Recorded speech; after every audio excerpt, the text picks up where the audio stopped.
Hello, everybody, and welcome to episode 34 of the Titanforge podcast. My name is Dratnos. Joining me, as always, is my friend Trell. Hello, Dratnos. Hello, and my friend Tettles. What's up? So this week we're gonna cover the Mythic raid coming up, Mythic Ny'alotha. We have all the Mythic mechanics that we know about for every fight, all the first 10 boss fights, and we'll leave the last 2 boss fights for another time. Those will, of course, be very interesting, but are a long way away for most people on progression. So we'll talk about the first 10, and then probably when we get back from Race to World First, Tettles and I, we'll talk about Carapace and Ny'alotha and how they actually shaped out once we saw what actually happened in those fights. So speaking of which, no show next week, and probably no show the week after either. And then we will return on probably Saturday the 15th of February. And our next show on YouTube and iTunes and stuff will probably be on Sunday the 16th. So that's our current plan for timing. Of course, there's subject to change. It's all tentative based on like how quickly the raid goes, how long the raid goes. Maybe I just permanently am trapped in Dallas or something. Yeah, welcome. Yeah, like Trell is. Yeah, my co-hosts are coming to my town the very day that I leave for work, but I should see them when I come back from work next weekend, hopefully. Unless the boss dies in like 2 days. Is your guild allowing you to leave, Trell? I mean, aren't you on like a hardcore rating schedule now, like day rating? No. All I'm gonna say is Twitch Prime is rated just as many days as Imperative. Oh man! All right, look, we only raid Tuesdays. We add an optional day on Wednesday if we want gear, which we had to do this week for corruption. And then we also decided to do normal because not all of us got good corrupted items, and normal is the best other place to get gear right now. So that turned into a rating every day. Yes. And then Friday, you needed to finish up Ny'alotha and Carapace. Just Ny'alotha, but yeah.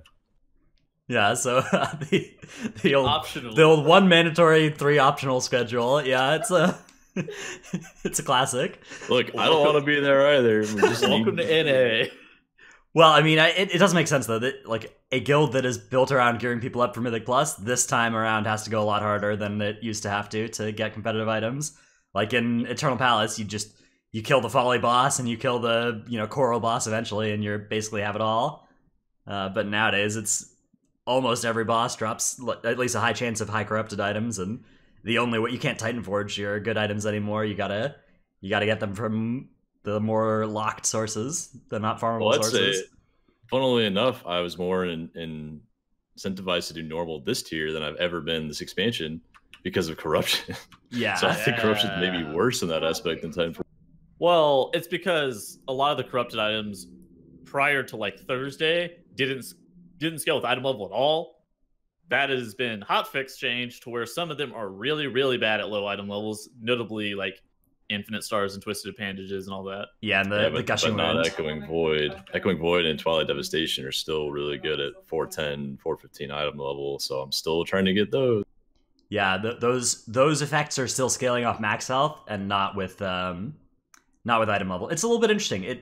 I think the item level change was probably good, although really one of the big effects that it's had is that people who are, who only get a couple of high item level drops per week now have a lot smaller chance of getting BIS corruption items than they did back when they could also get them from lower item level sources.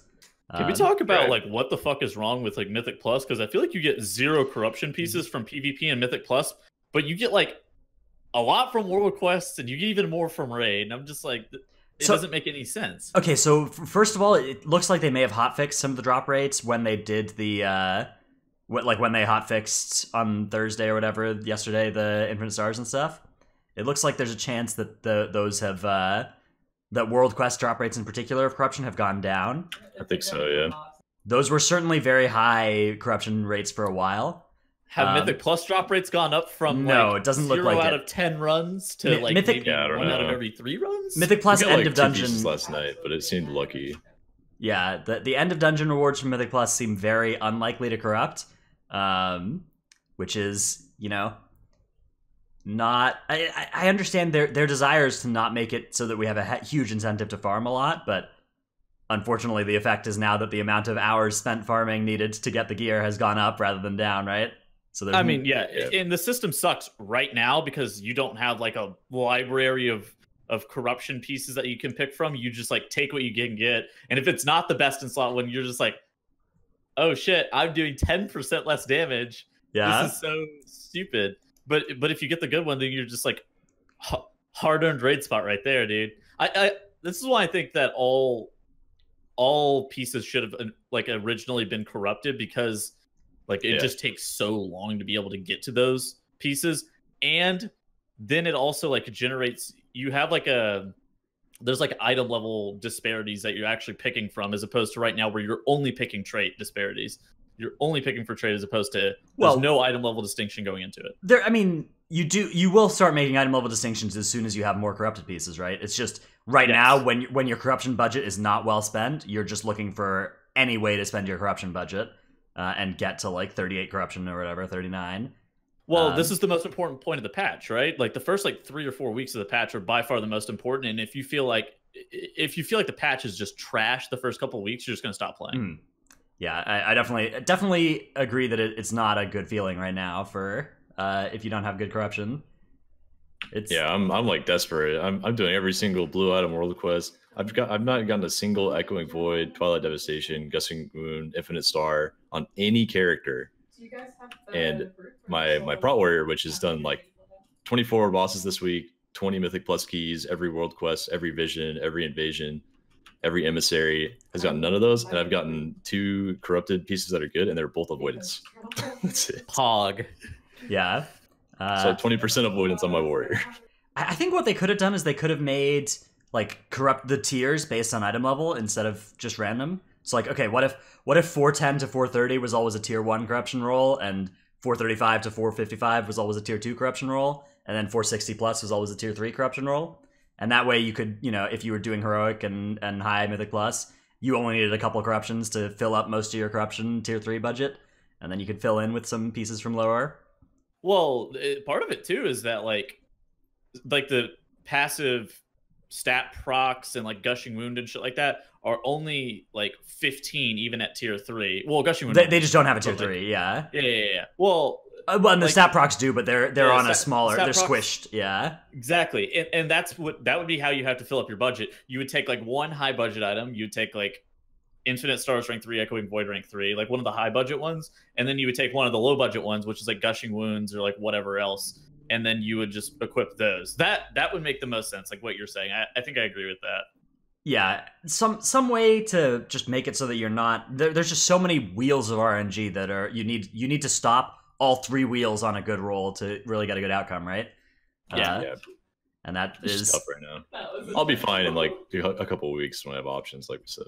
I think that even just a higher corruption drop rate would go a long way to fixing it too. The fact that corruption is just so rare is... I think it's the exact same like rarity as Titanforging, which is like, what the fuck? Yeah, I think it needed to be higher given how many extra moving parts there are now. Alright, anyways. Let's move on to our main topic and stuff. But first, let's thank our supporters over at patreon.com, keeping the show running. We really, really appreciate it, and we can't wait to be back to keep making shows for you over the after we come back from Race World First.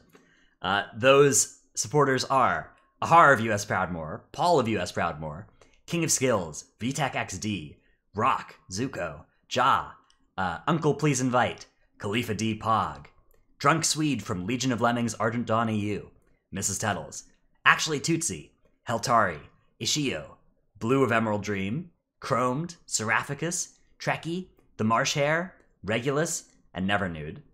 Thanks for... Yeah. I actually played Chromed in Tuesday the other day. Good game, Chromed. Did you win? I did win. I felt bad. It's my Patreon. You should have thrown it. You should have thrown the game. If you throw there, though, that's RMT, and then you get banned, so it's good thing you won. Yeah.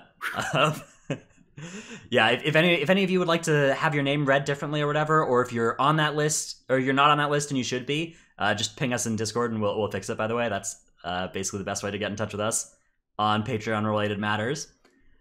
So, let's talk a little bit about before we get to our Mythic preview, let's just quickly talk about our experience with the Awakened Affix. Tettles, have you gotten to play any Awakened keys? I did a 19, and Okay. we progressed through a freehold. I was shocked that you guys did that on Tuesday, like with no gear yet or anything. I think I'm gonna time a 19 later today.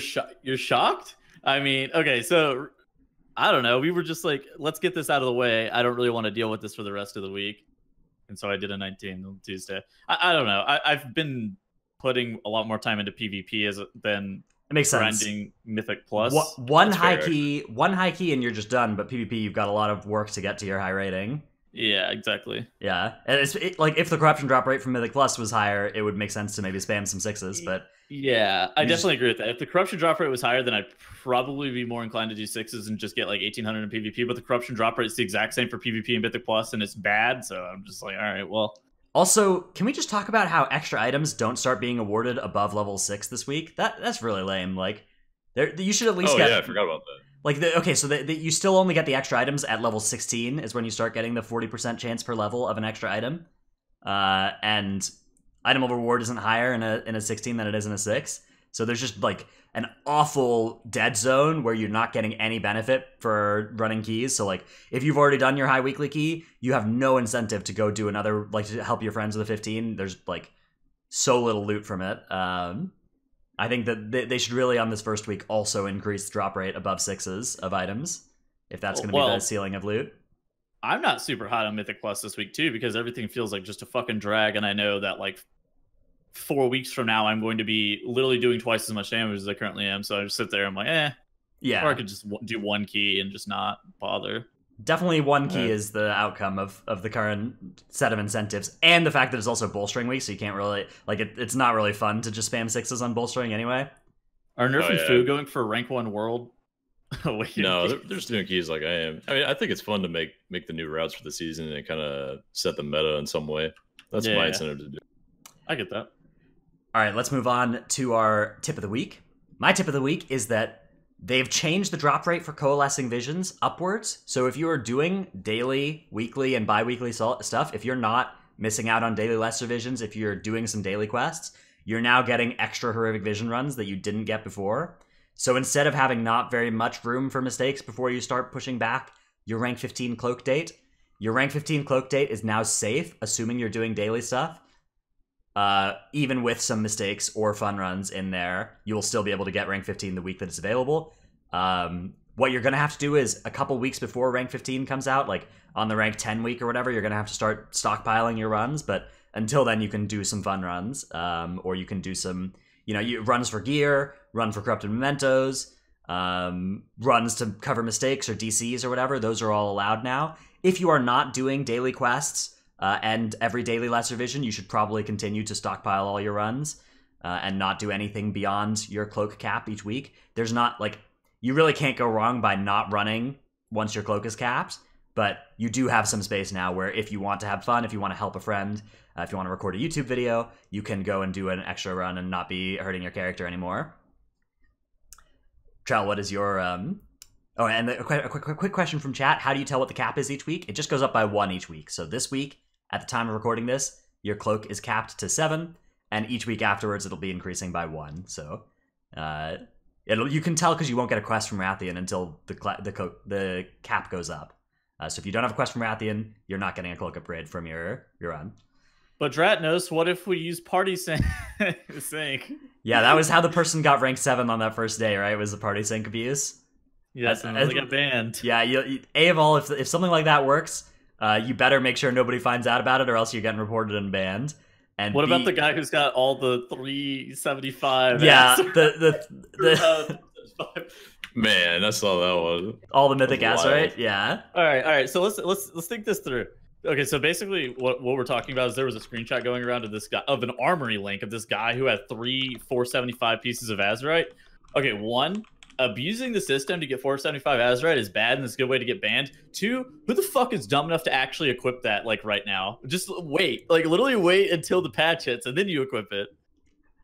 Yeah, I mean, you could... I don't know. I don't know what the thought process is. I don't know how somebody found the armory either. Like, Yeah, he had to have told somebody, or somebody had to have inspected him or something. I don't know.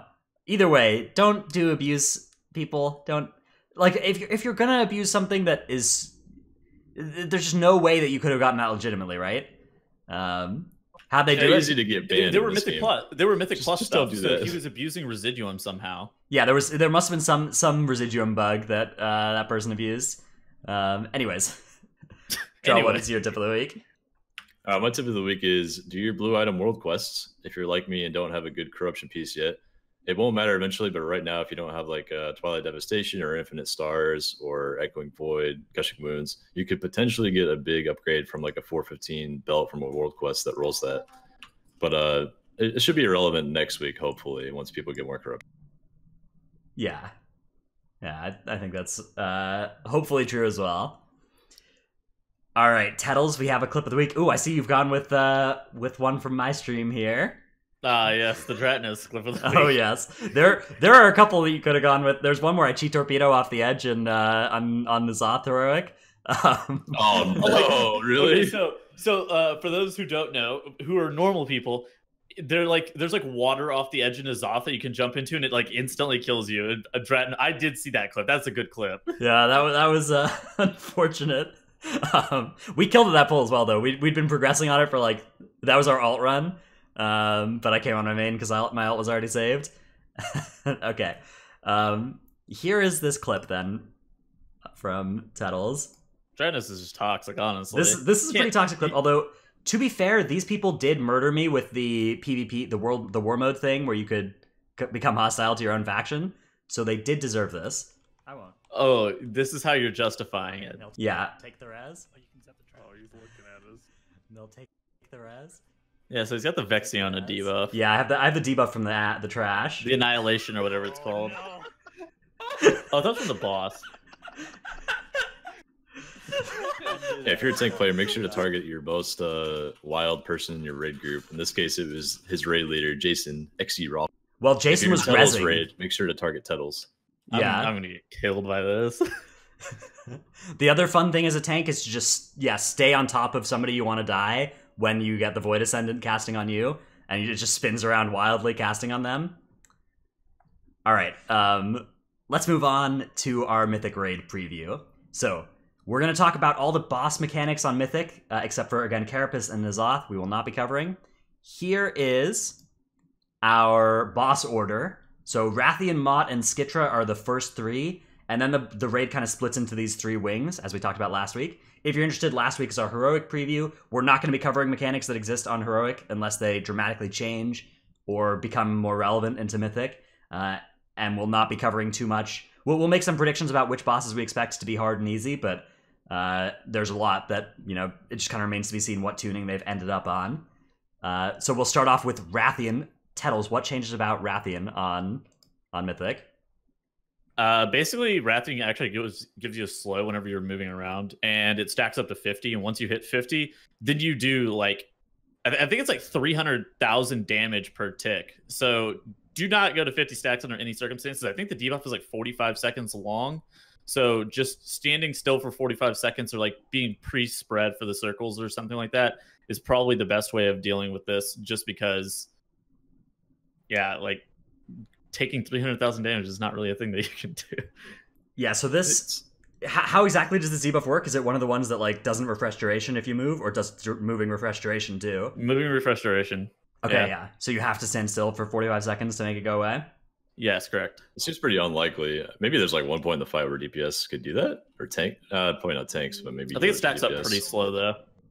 Yeah, so you can just sit at 10 stacks and then move up to 15 stacks and 20 stacks and then eventually reset it before 50.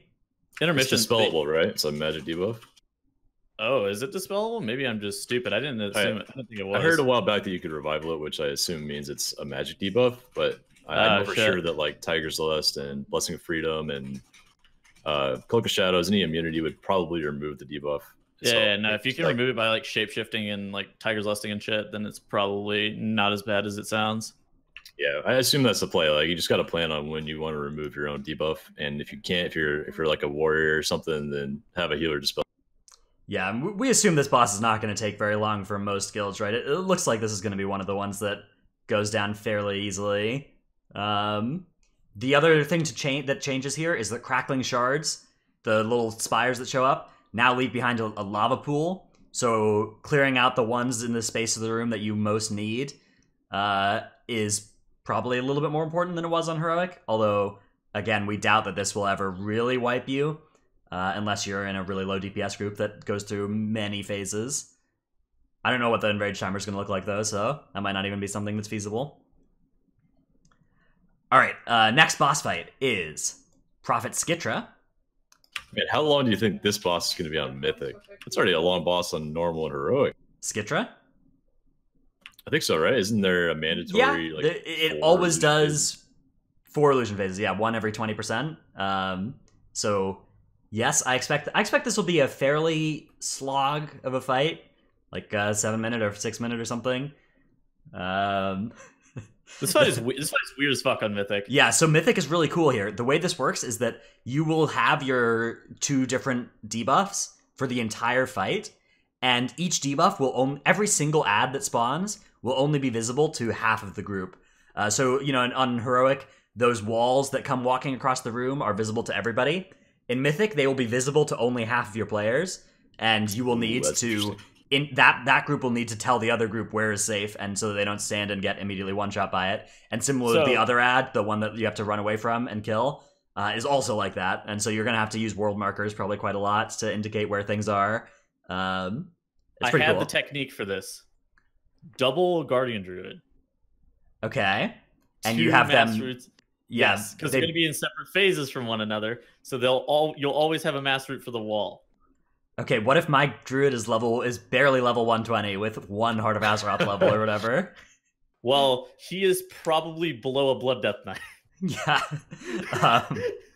Druids do have both sets of utility for that. I think you'd rather have that utility on your shamans and other druids in the raid, though, so you can gear your tanks for the Zoth and Carapace fights. Obviously, that yes, as long as you bring, like, you know, a good number of druids and they all have mass entangle, you're hopefully going to get them in different groups, right?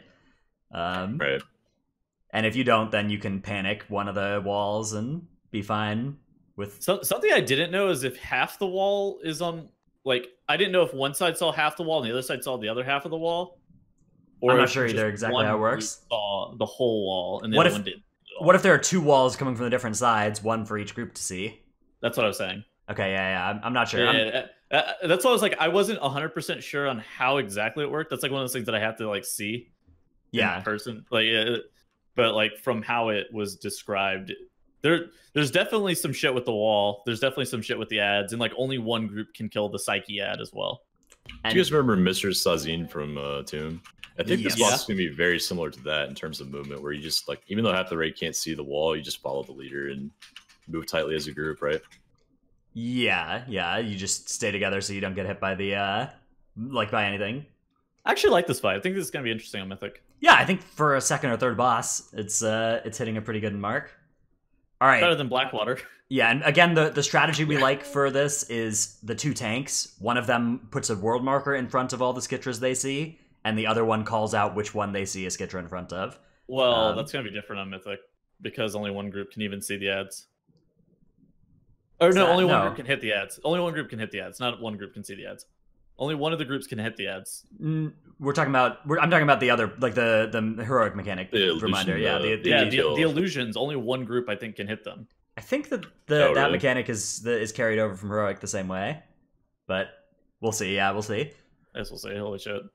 Otherwise, that just randomly is a lot easier then, because... Yeah, I don't know how you'd identify it if only one half the group... Only one group can hit it. But the other group can see it? Okay, interesting. Oh, they can still see it, okay. So what's the other group doing? Just AFK? Oh, fucking AFK. Alright, anyways, next boss on the list is Mott. Mott now has a curse, the famous curse of Mott Mythic that you may have heard of from PTR. It's a 24-second duration curse that gets cast periodically on the entire raid, and if the curse expires, the players die. They just literally die. This is interesting, and it basically requires 7 total curse dispels to have each of them able to dispel 3 times in a 24-second window. So our options for that are druids, shaman, and mages. That is a lot of class stacking required for a third boss of a raid. Tettles, what do you think about this mechanic? I think it's weird that it's on every single player. Most of the time, you'll have stuff like this, and it'll be similar to what was it, Conclave? Yeah. What was that? What was that boss in Battle Desarlor that had that? Was it Conclave? I don't remember the exact name of it. It had all the fucking like the jungle boss, whatever it was in Battle Desarlor. But like that one had Curse Dispels. Curse Dispels are not exactly the most common thing. I guess it's nice that it's also on a mage and a druid because those are two of the more popular classes. But that is a lot of dispels that are required. So okay, are the mechanics in the fight, do they interact with the curse at all, Tettles? Do you know if like standing in a void zone means you won't die on expiration? I have absolutely no idea. Actually. Okay, if that's true, cool, that works. If that's true, then that makes a lot more sense because otherwise it's pretty stupid. Up, right? It blows up in an AOE around you. I think that's what I heard. Whenever you dispel it, whenever you dispel it, then it does like incidental damage. It's either to the player or to the whole raid. I don't remember exactly. Okay, so you're gonna stagger them no matter what. Either also, way, you'd have to be careful about like dipping into void zones away from where anybody else is. Yeah. I think the tanks could run Null Barrier Major and remove it themselves, if I'm not mistaken. I'm sure there's a bunch of other ways to remove it, like immunities, staggering in there as well. There's a lot of options, sounds like. I actually really like this idea of... Yeah, so you'll still have to be careful because you can't just you can't all be dipping into the same void zone because then everybody who's outside the void zone will be getting hit by that AoE every time somebody touches it. So that'll be careful. So that'll be something you have to be careful of, but very cool. Very cool. Much better than literally requiring 7 of those classes. Although I imagine that comp is still... Like, I imagine that the more curse spells you have in the comp, the better, because then you can just have some people dispelling. And, you know, it's easier to then get a good spread. That was a good point. The next boss we're going to talk about is the one that we think is the least... this will probably be the easiest boss, we think, of the remaining ones. Hivemind. Hivemind has no Mythic mechanics at all, basically. Everything that you see in Hivemind Mythic has already happened on Heroic. They are just enhanced. So... the Banelings are bigger. If you don't kick, you die more. You know, stuff heals more, or stuff deals more damage. And one notable thing is that the ads, when they drop below 20%, they will start healing themselves pretty rapidly. So you can't just like slow AoE everything. You have to individually target or do very high burst AoE as stuff approaches 20%. Otherwise, you're not going to be able to out-damage that heal. But you guys grip those things in when they get low and make sure the raid cleaves them down. Yep. Yeah, I think in general, making sure that you're stacked up in melee, and then like having a couple demon hunters with Iris or Fel Barrage or what the fuck ever, just instantly kill them once they drop below 20% health is probably your best bet. And just like slow cleaving them the whole entire time, and then having basically the rest of your raid just focusing on the bosses or killing the darters. I suspect those seems like. I suspect that like individually targeting one mob out of 10 at a time is not going to be the move. So yeah, just burst AoE at the end is the play. Yeah. It's always worth noting on bosses like that where the ads need to die and they're hard to kill when they get low, is that whenever something is like inside the hitbox of the main target, they're going to take so much more damage than they are like 5 yards away from the main target and then like 10 yards away from the target. A lot of cleave damage is very tiny, but gets much more significant the closer the mobs are together. All right, let's move on to Xanesh, Dark Inquisitor Xanesh. So, Dark Inquisitor Xanesh is a little bit different on Mythic. You know how the soccer balls spawn from a goal that is exactly opposite them on the room? Well, on Mythic, they will instead spawn close to each other, but with a wall in between. So you will have to soccer them all around the room, around 3 out of 4 edges of the square instead of 2 out of 4. And if you mess this up even once, you wipe on Mythic. On Heroic, you have you can mess up one time and still kill the boss. So the soccer part is harder, and that's pretty much all. Oh, and okay. Also, every time you kick the ball, right, an ad spawns. Yes.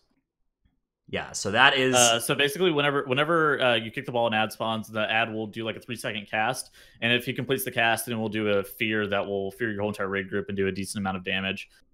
Yeah. So that will be pretty cool. Does not have a bunch of health, but the fear cast is kickable.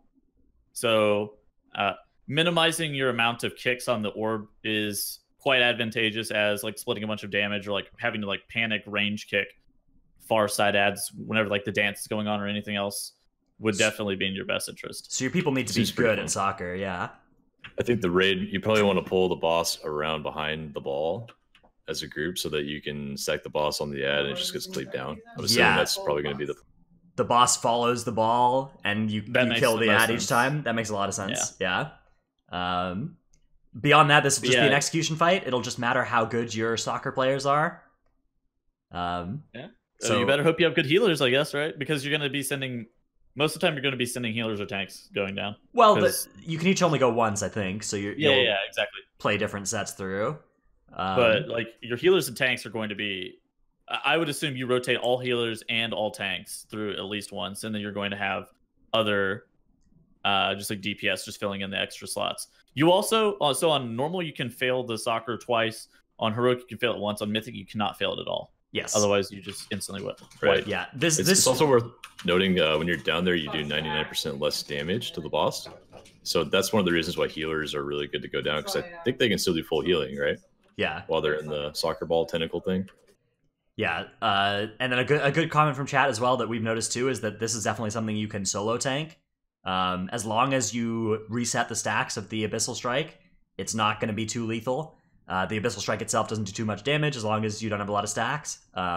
So just having a DH take one or somebody taunt one every once in a while, that's a very good option for this fight. Okay, one drawback of that is that if you have two tanks, you get two tanks that can go do soccer ball kicking. If you have one tank, that person probably can't do soccer ball kicking.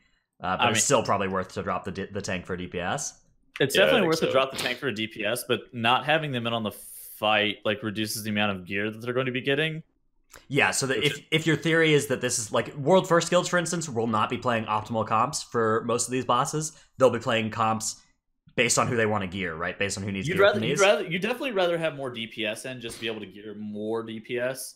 But this is... Well, in my instance, my guild, I would just play Arms or Fury for that boss and let Nerf solo tank it, for example. And if you could get away with that, then it's better. But yeah, I mean, it's also some of the bosses just are weird loot tables in this raid. Some bosses have one belt and no other items for many specs.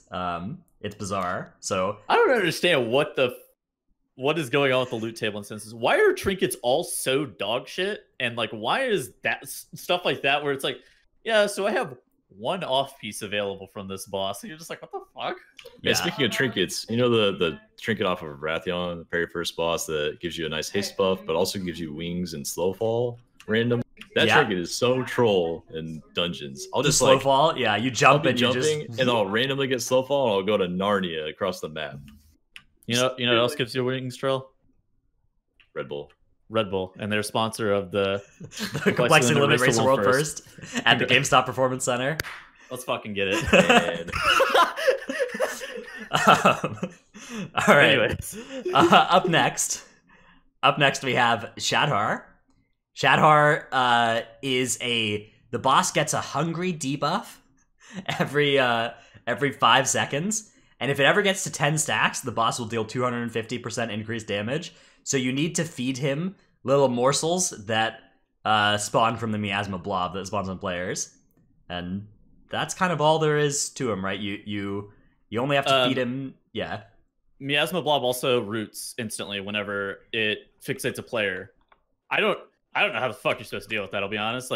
Whenever I hear that, I'm just is the root dispellable? I assume it's not, just by the way it's worded, is that it's just not this dispellable root, especially since I didn't test Mythic Shadhar.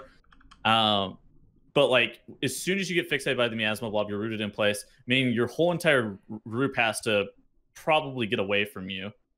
And then the morsel spawns, and the one player is able to pick up the morsel, go feed the dog, but then you get a pretty hefty dot on you for... Yeah, it's like a 3-minute dot or something, right? Or is it only a 3-minute unable to feed him? It's 3 minutes unable to feed him. The dot's 45 seconds or something. Okay. Yes. I don't know if the dot's amenable either. There's a lot of stuff that I just don't know a ton about. That's just as soon as I see this fight, we'll know significantly more. As it currently stands, this is how the mechanic works. This looks like if there's a difficulty on this fight, it will just be a DPS check type difficulty. This one could be tuned fairly high, but not probably one where the mechanic itself is too difficult. Okay, so apparently during PTR there was some like weird shit with the root. You were able to Tiger's Lust it or Fell Rush during it, which is definitely not intended. Highly expect that to be changed, and you're probably not going to be able to like shapeshift or move or anything out of the root. You're probably just stuck there. Either way, we love Havoc Demon Hunters on this fight, right? That's just a perfect class for holding this dot and zipping around and doing the feeding, all that kind of stuff.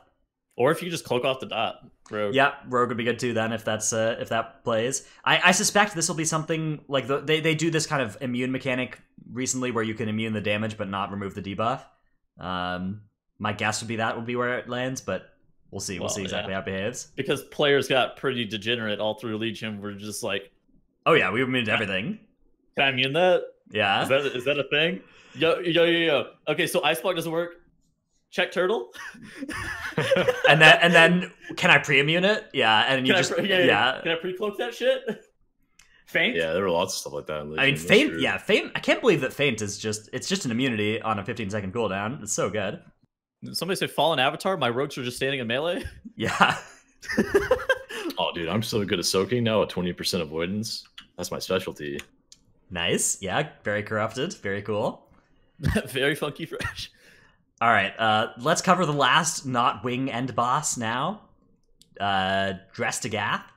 So Drestagath has this weird mechanic where the 4 different types of tentacle do their 100 energy ability as soon as any adds of the same type die now.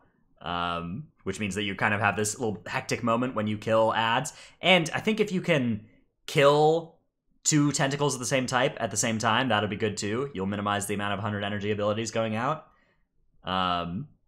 Very much just a fight for multi-daughters, especially multi-daughter. Like, it might be good for Elemental Shaman too, because you can, funnel out some Flame Shocks and then get your debuff and then nuke the boss. So that could be a pretty good class for here. But mostly this just looks like a Shadow Priest Heaven, Affliction Lock Heaven. Yeah. So you're definitely like not getting behind on the tentacles is by far the most important point, and then just having enough melees that you can kill the large tentacle with the smoke bomb around it, just enough to where that will be able to be taken care of, and then okay, so if the fight is tuned very tight, then you let all of your multi-daughters grab the purple circles that give you the debuff to allow you to target the boss, and they just keep the boss dotted up the whole entire time, and you just rot the boss until you can like full commit with Bloodlust. Or you give it to like your melee DPS and they like full commit onto the boss while their large tentacle isn't up. So it's hard to say. That one's pretty. It's hard to say based on tuning. And that's all it comes down to is like tuning and like how much spread cleave you need versus like damage to the boss itself. Right. Yeah. It'll just depend on those numbers. They don't tune bosses like this in this point of the instance. So to the point where you have to like hard class stack a bunch of. Like, I mean, I expect that what'll happen is if you bring a bunch of multi-daughters, it'll be very easy, and if you don't, it should still be doable, right? Yes, that's about what I expect. I suspect it will be like the Stormwall Blockade effect, whereas if you field the correct comp, the boss instantly dies. If you don't, the boss is a little bit more challenging, but still doable. Yeah. Or like, I guess, not as bad as Zool, where if you bring 5 sub-rogues, it's just free, and if you bring 0, it's a legitimate fight with a bunch of mechanics. Yes, correct. I was more referring to Stormwall Blockade because it was a multi-daughters. Like fucking, oh yeah, bro, I got 5 sub-rogues. Or 10. Yeah. Or 10. All right. Vexiona now, we're going to cover these wing end bosses. So Vexiona requires you to have killed Inquisitor Xanesh. And she has a new ad on her fight. It's basically the Siege of Borealis Raider. Trell, our favorite mob from Siege of Borealis, right? That we love to pull. This one is called the Iron-Willed Enforcer, and it'll just yoink 3 players into melee range out of your raid, and then do an AoE stun that they need to get out of. It's like there's a trash mob that does the same thing before Vexiona from Heroic as well. Is there? I did not know. Yeah. People love just getting randomly gripped. It's so fun. So that'll be something you'll have to be careful of, depending on where you're tanking it. There's a lot of positioning matters here, so getting gripped through bad stuff can be a possibility if your positioning is bad, but I suspect the strategy on this fight is just going to be to very carefully start at the edges of the room and pollute like one side of the room with pools and then leave the other side safe for the final phase. Oh, something that I forgot to write down about the Iron Will Enforcer. He's immune to CC. Right. Yeah, he's a lieutenant or whatever. Yeah, so I would highly recommend probably like nuking him down, because whenever he yanks the 3 players in, he does like a Steel Tempest style cast from like the first boss of Browse, where he does like a ground effect, and if it catches you in it, I think it does like 1,000,000 damage. So basically, you're just instantly dead. The Halls of Valor mechanic that's active on this fight from the first boss of Halls of Valor where the dragons go down the lanes. Heimdall, exactly. Yeah, the Heimdall mechanic is Vexiona's mechanic, and that is present in all phases in Mythic as well. Vexiona's shadow will cast that even when Vexiona is on the ground.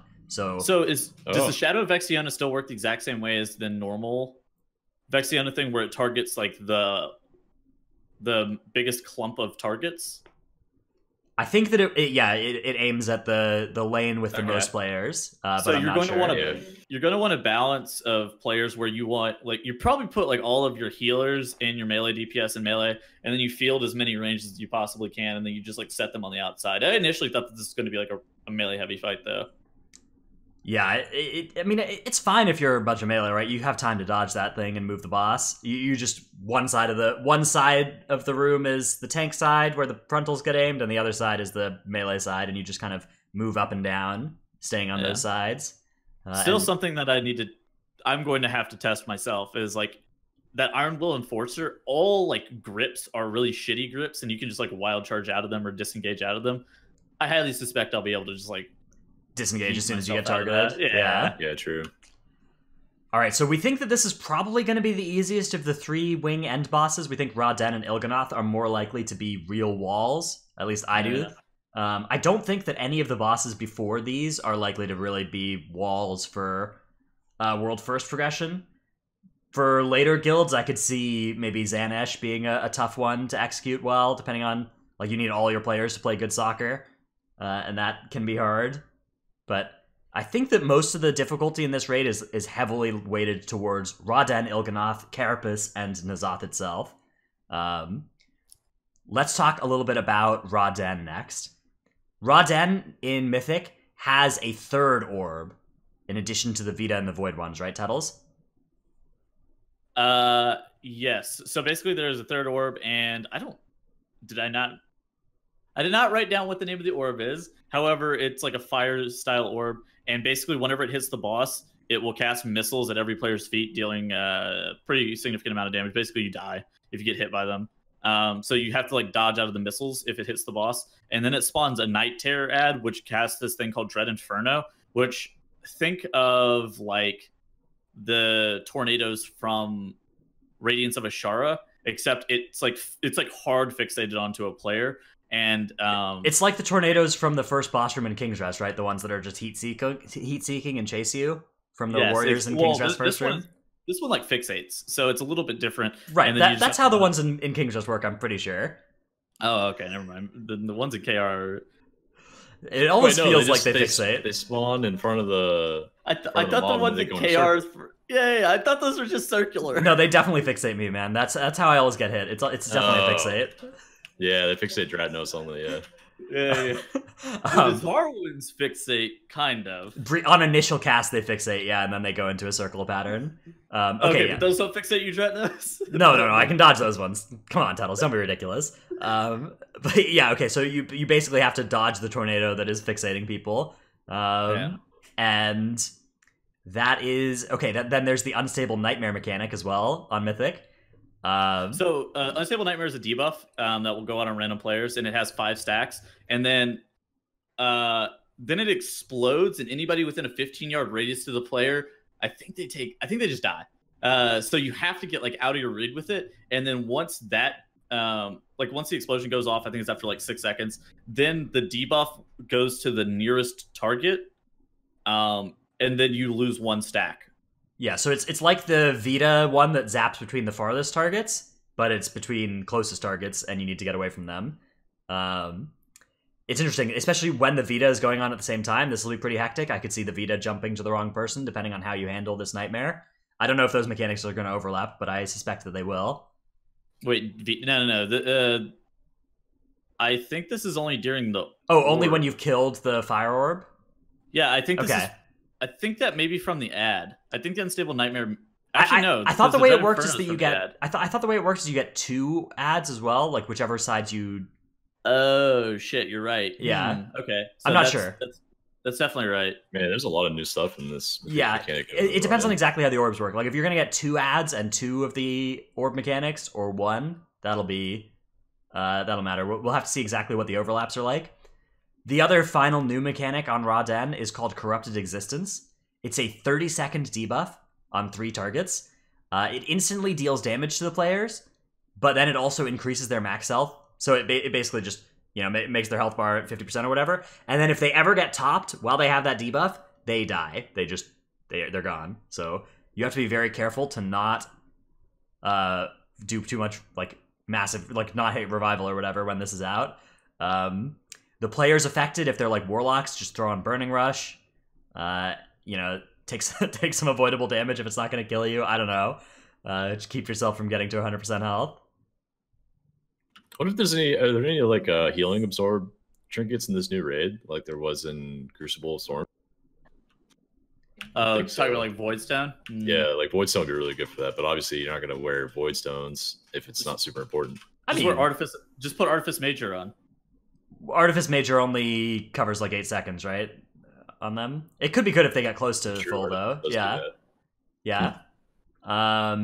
It's such a weird mechanic though. It's just like don't top the player, otherwise they die. I'm like 30 seconds is a long time. 30 seconds is a long time. All passive healing for 30 seconds. You have more max health, right? So I would assume you just like get out of the raid. Yeah, get away from the AoE healing. I don't know. Definitely some ways to damage yourself would be nice as a safety net. Yeah. Don't attack the boss if you have a leech. Yeah. You roll leech as an outlaw rogue, just go AFK. All right, and then the final boss that we are going to cover today is Il'gynoth. Il'gynoth looks like it'll be a complicated execution fight. Clicking off your HOTS as well on Raw Den will be a good thing if you need to. So maybe macros for doing that will be useful to have. All right, so Il'gynoth. We have 2 new mechanics on Mythic, Clotted Corruption and Cursed Blood. Tettles, what does Cursed Blood do? So Cursed Blood is like it's like a circular debuff that will like spread. It'll like expand and contract, and it is dispellable. And whenever it's dispelled, it'll explode, dealing damage based on its size. But if it gets to like the maximum size, then it will just like explode automatically, doing. I don't know how much damage it actually was, but it didn't like seem like the most insane amount of damage whenever it was at max size. However, I bet if you got comboed all at once, it would be pretty catastrophic. Okay. So that's just a mechanic to manage. And then Clotted Corruption is the other new mechanic on Mythic. They're ads that spawn during the organ phase, so when you're hitting the organs. And they charge forward, dealing damage to any one hit, and absorbing any bloods that it hits as well. So it gets bigger and it does more damage if it absorbs any bloods. So a common strategy that was kind of suggested on PTR and from heroic testing on this was mass rooting the bloods and just never killing them, just leaving them mass rooted at the sides of the room. That is not going to be viable if Clotted Corruptions are going to charge those and eat them all up. That will be very bad. So you need to be very careful of the bloods there, and it probably means that you're just going to have to kill bloods pretty aggressively. To make sure that the Clotted Corruption does not stun them, or to get them. And you can always get the bloods out of the way with grips or whatever if the Clotted Corruption is going to charge at them. What does the Clotted Corruption do? Is it just tank damage or is it something else? So whenever he absorbs blood, he actually gains like 250% increased damage, and I don't think it's health. I think it's just damage. Okay. So yeah, may be survivable. Then it may be possible to let it absorb some, but I think that's going to be bad to have happen. Yeah, I don't know. If it's like a slow big ad, maybe you could just kite it around the boss as a tank. I don't know. Maybe it's something crazy. It's definitely not slowable. Okay. So like you have to actually do the mechanic. This is I think they removed the ability to be able to like hard cheese Il'gynoth pretty heavily with the I think they tested this boss like 3 or 4 times. Like they tested this boss over and over again. So this is a very thoroughly tested boss because originally people were just like trolling with mass root, just like rooting the ads the whole entire time, and they were like, "This is the dumbest shit of all time." So this is our summary of the Mythic mechanics of the first 10 bosses in Ny'alotha. So something I actually forgot about Raw Den is I actually knew about this, but I just didn't think about it.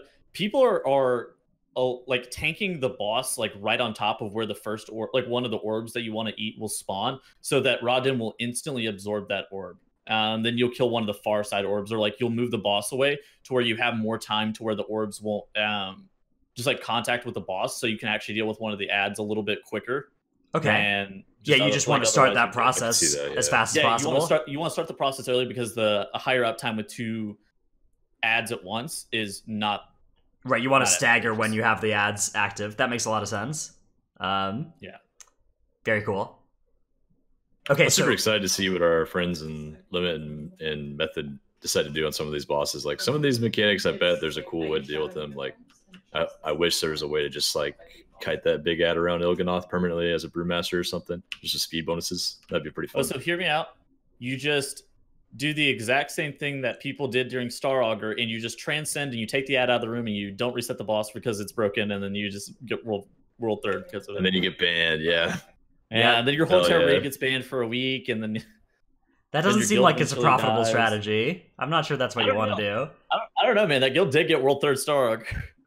What if you just mass root all the bloods together, and then you just, as soon as the Clouded Corruption charges them, you just mass grip them away, and then they become CC immune at some point. The bloods do? Okay. I think they have like a PvP. Okay. That makes sense. Yeah, actually, I knew those things DR'd slows. Yeah. Okay. So those are the first 10 bosses. We are not going to cover Carapace or Ny'alotha this episode. When we get back, we will talk about what happened with those fights and what to expect as you go to progress on them. But we think that everybody listening to this podcast will probably not be on Carapace by the time we return. How do you feel about Carapace or Ny'alotha, like on Heroic so far? I loved Carapace on Heroic. I thought that was a really cool fight. And Ny'alotha on Heroic, it wasn't too great, but I don't really care about the heroic difficulties of fights too much. Like Unot Heroic, for instance, was something that was very boring for me, and Unot Mythic was, I think, one of the best end bosses they've ever made. So, you know, I think that anybody who is killing heroic bosses week 1, it's not really content that's aimed at you, right? It would be like saying the LFR fight is boring. You know, it's not really for us. So that's Carapace is a cool fight though. At the same time, I actually do like how they're removing the first phase of Ny'alotha from the Mythic encounter. It's like Gul'dan, right? That's a good sign for a Mythic fight, is when they have a boring phase 1 that goes away on Mythic difficulty, and you just have to deal with it during the phases instead. That's perfect. Ashara, significantly better fight if they don't have that phase 1. Absolutely, yeah. If Ashara, you can just fight her, and the 2 ads are with her on the first phase, or at the start somehow, you know, that would be better. So love that decision about Mythic. Mythic Ny'alotha, we don't know what the last phase is yet. There's a sub 50% phase that we just don't know what is like at all. So basically, Heroic Phase 1 doesn't exist. Heroic Phase 2 is Mythic Phase 1. Heroic Phase 3 is Mythic Phase 2. And there's a Mythic Phase 3 that has no mechanics in the Dungeon Journal and will be entirely new to us. So be sure to tune into the Race for World first to find out. Twitch.tv/complexity, by the way. And Carapace, I think, will be a big wall. Absolutely, I think Carapace is going to be a fantastic fight to watch, and will last several days. I hope. I think that most of the bosses before Carapace will probably be going down in the first couple days of the raid for the World First guilds. Although I could see Rodden or Il'gynoth taking a while. I don't think many of the I don't think Rodden. I think bosses besides Rodden, Il'gynoth, maybe Vexiona will probably not take too long for World First guilds. So typically during World First times, especially with these like long ass raids, like you'll get like the first 9, 10, 11, like they even kill through Agrimar on the first day. Yeah, they didn't kill Agrimar day 1, did they? They just killed up to Agrimar, right? Or did they actually get Agrimar day 1? I think they got Agrimar day 2. Yeah, I think they did not kill him day 1 at least. Yeah. Definitely killing the first, like killing Coven and Varamathras on day 1 was that was pretty easy to do, even just the first couple days for a lot of guilds. Those bosses. Yeah, exactly. So the first, like, most of the time, if you have appropriate gear and you have appropriate prep, the wing bosses, like even the Vexionas and shit, are like fairly easy. If there's anything that will stop guilds, it will typically be like a damage check wall. Yeah, so damage check could be Shadhar, or it could be one of the wing bosses. Mechanics checks that will hold up guilds that are not World First could be the soccer boss, could be Drestagath based on your comp. But those we don't expect to hold back World First guilds at all. I would agree with that. So basically, the only thing that like holds up world's first skills out of the first wing are typically just like out of the wing bosses are typically just damage checks, and that's because either they'll be not doable or they'll require you to have to play a certain way that it's just like this is not exactly the most reasonable shit. Think about Fed to Devourer in that regard, because they're not going to put a wing boss. So the last time they did this was like Gorfiend, where like Gorfiend was actually probably the second hardest boss of Hellfire Citadel, and they put him as like the sixth boss of the instance. They have not done that since. They decided that that was not a good strategy to implement, and so instead that they put like far more challenging bosses towards the end. Yeah, I think that's I think it's a good way. I think it's good when the difficulty goes up over the course of the dungeon for the most part. Yeah. That's a good way for the raid design to work. All right, we'll return next time we'll cover what happened on the race for world first, and we'll start then talking about awakened keys and everything as we transition to the rest of the patch. But that is our preview for Ny'alotha Mythic. Let's quickly cover some questions and answers. We do have one that I think is interesting, that is from King Zanam in Twitch chat, who asks, suspect any class nerfs before Mythic? Fire mages, DHs? Any of you guys foresee any nerfs coming to any classes? For the record, honestly, I don't think so. I think they're only going to nerf corruption, if anything. They have so much to do on balance that they're probably going to only hit the most challenging area, which is currently corruption effects, in my opinion. But I don't know. What do you think, Tom? I think that's pretty fair. I don't think anything's like outlierly like overtuned or undertuned. Maybe they buff up Frostmage and Subrogue a little bit, but I significantly doubt they're even going to touch anything class balance wise. I think Charles spot on that they're just going to hit corruption. Yeah, I could see some specs here getting hit. I don't think Havoc is likely to get touched. I think Fire is maybe outlying a little bit. Well, Fire Mage is just like an out. Yeah, their burst damage is pretty obviously, like Fire's overall is very high, and their damage profile is very favorable for a lot of fights. And for everything, yeah. Yeah, so I think that like they have a good total number. Like that Fire is balanced when they're doing a little bit less overall, and their damage is better, burstier and stuff than the other specs. So I mean, it's just how Ignite Cleave is also just one of the most stupid mechanics possible too. Yeah. We'll see what happens with those. I think that corruption changes are probably not likely anymore either. I think that the set of changes they made was the last set of changes they'll be making on Thursday. I think that anything except for like a tweak on some class balance, I don't think we'll see more corruption changes. Basically, I think that the item level scaling on Infinite Stars and Twisted Appendage and Gushing Wound will be the last one there. Yeah, I think realistically, you're probably right. They just don't have the resources to pay attention to a lot of this stuff these days. It seems like the QA of this patch has been a little rough. You know, you can tell they're just hanging in there trying to balance what they're doing their best. They're doing their best. I think they're probably all ending Shadowlands and just like they just like ship the fucking patch, right? And it's fine by me. Fine by me. If that makes Shadowlands come out faster and or better, I'm all about it. Get me out of here. Better. I would prefer Shadowlands come out faster and better. Yeah, I'll take either though at this point. Okay, so have you guys had this issue where the whole entire raid, like anytime that there's more than like 20 entities pulled, your whole entire raid just like you get the most insane input lag possible? Yes. Do you have the stun tracker on nameplates? The NPC DR stun tracker? But even then, okay, so yeah, the NPC stun tracker, like the little green orb thing, that's like mega broken this patch and will lag you the fuck out. So I would recommend disabling that. That's what's like giving you major frame drops probably. What I was referring to is I will even have that off, and also turning off your nameplates will help a little bit too. But even then, on something like Carapace, I'll turn off my nameplates. I won't even be lagging like frame-wise, but I will just have the most insane input lag. And I can't tell if it's because I'm in a 30-man like group or if just this patch is just terrible. I have not had that issue myself.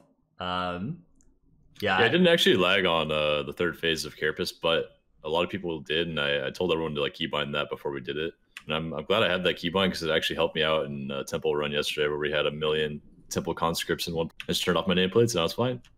But yeah, the stun DR tracker, big deal. Turn that shit off. That will help you with frame drops. I was more referring to just like input lag. Yeah, I have not had input lag issues except for when the assault flips midway through the week. that zone gets so crowded immediately before and after that Yes. assault flip. Do not go there. So wait. It's so busy. How many guys were you playing with? Because we had 30 people in our heroic runs. Did you guys have 30 as well, Dratnos? We did 30 for our first heroic, and then we did a all run yesterday with like 20, and it was also I don't know. Maybe we're just fucking unlucky because like our whole entire. We also do have one of those green-red classes. One of those green death knights who may be just like disconnecting all of us with all of his wounds. Yeah, it could actually be just unholy effects, or did you have a mage playing living bomb or something? I don't know, but we had a couple starfalling minkins and a fucking. There's no way to know what starfall will do to your computer. There's no way anybody tested that on PTR. So we're playing Stellar Drift, maximum starfall damage. Smart. All right, our final question comes from It's Bananas 01. Trell, do you think they're going to buff the end cinematic? Oh man, I sure hope so. Do you think that like was a I guess the serious version of this question is: do you guys think there's a chance of a mythic cinematic? A mythic cinematic only? Well, probably. I would like there to be, but I don't think so. Well, there's a mythic phase. Yeah, so it could look different at the end, right? Mythic cinematic is not. I would say not low. And yeah, it's the end boss of the expansion. It would be cool. I don't know. The one thing I do know is that twitch.tv/complexity is where you'll be able to tune in to hopefully see that first, hopefully. So, do that. Say hopefully again for me. To probably see that first, maybe. So that's where Tettles and I will be for the next 2 weeks. No Titanforge for 2 weeks either. I'll be in Kansas. Yeah, Tettles and I are going where Trell lives, and Trell is quickly getting away from us. He's like, oh, that's far too close. Get me out of here. So for those of you who don't know, Dratnos just does not wear deodorant, and his stench will stink up a whole fucking city. Yeah, it's how I keep people away from me so that I can maintain my gamer hours. I got to gamer hours. That's a good point. Yeah, I got Tettles the drink. Love it. All right, that's gonna be all for us this week, though. Bye, everybody. We'll be back in 2 weeks. Bye. Bye.